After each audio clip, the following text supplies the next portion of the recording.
Hello and welcome to Archvilder's Hacks with Archvilder and his amazing hacks. This video is going to be a follow-up to my recent WoW PvP exploits video. There was a certain amount of footage that got edited out for reasons of time, space and cohesion. The exploits were rather strong, so I'm going to put them in this video. And the first issue that arose out of the posting of the PvP exploits video, thank you for the amazing response to that video, I really appreciate it guys, I really worked hard on that one.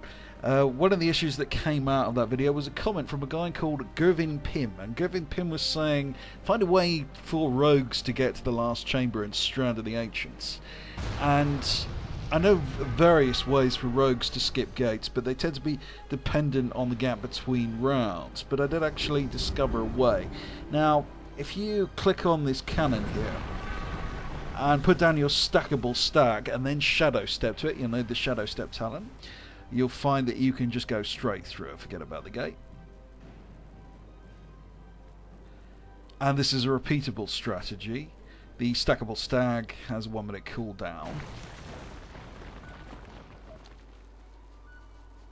The difficulty with actually getting to the last chamber, where you can get to the last chamber using this strategy, but blowing up the gate will require multiple rogues, because you can only carry one bomb at a time.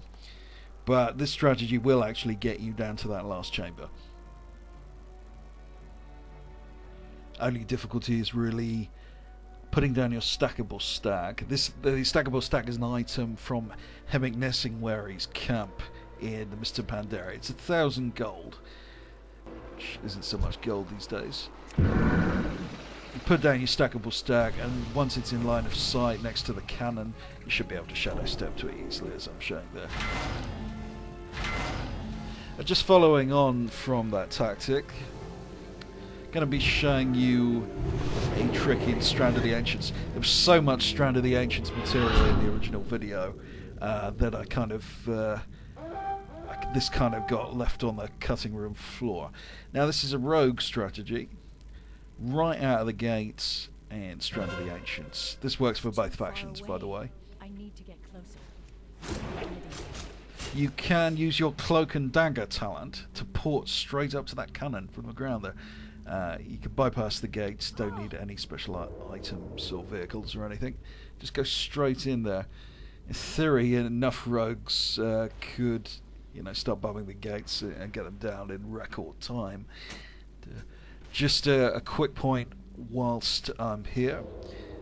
Just notice that when people bombing the gates, people tend to go right up to the gate, which is a serious time loss over enough trials. You can actually put them quite a distance away. The blast radius is huge. Now, this is another exploit in Strand of the Ancients. This is a hunter exploit. Now, you may remember if you watched the PvP exploits video that I showed you a trick to jump on the oil pipeline. And that's the one that's near the Horde Keep. This one is a bit further down. This is right by the docks. This is a bit more of a challenge, but it's much more effective if you can pull it off. It's also extremely risky. Notice I'm doing this in stealth because we're right at the start of the game. There's usually a big battle going on to our right between the Alliance and the Horde, which the Alliance almost always win for the docks. See, I've just jumped onto this pipeline here. Gonna jump up here again. This does require Glyph of Disengage. It's best to have Glyph of Disengage as default on your hunter. It's useful for so many PvP exploits. Without the Glyph, you're going to struggle to get the required height. Now we're up here, and I've edited a minute out, and now I'm putting a Murder of Crows on one glaive, and I'm focusing the other and attacking it with Barrage and various other abilities. And you see they both go down.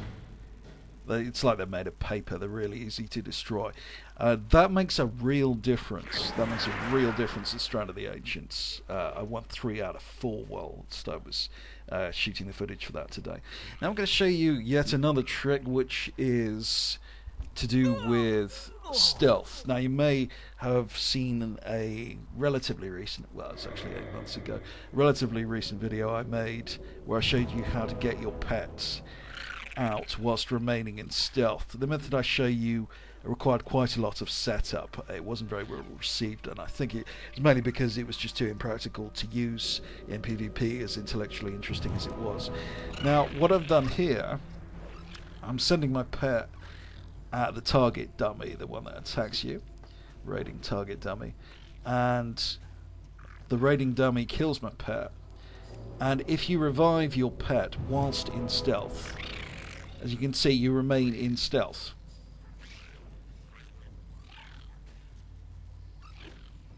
You can see how it works there. And you can just do this repeatedly. This does follow on from the pet actually dying. So it's very useful in sort of what you might call asymmetric warfare situations, where you're up against an entrenched opponent and you don't want to attack them directly because you'll die. So you want to send your pet at them repeatedly, kind of grind them down. I'm going to show you how this strategy works in practice here. So in Temple of Kotomogu, I'm going to send in my pet. I'm Beastmaster, by the way.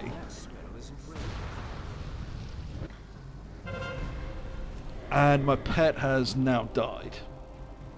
Notice I'm staying well out of the way. And I'm raising it again.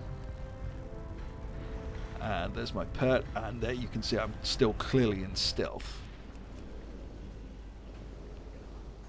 And you see how effective this is in Temple, because the orb holders naturally have a massive debuff, increasing the damage they're taking, and as a Beastmaster, my pet can do enough damage to take this guy down here. And you'll find this is a ludicrously overpowered strategy that's useful in a whole variety of situations. Okay, so there's the hacks. Hope you found them interesting and useful. If you did, please subscribe, and thank you for watching. This has been Archvelder. Take care. See if you can figure out what's going on here. I'll give you a clue. It brings a whole new meaning to the term pole dancing.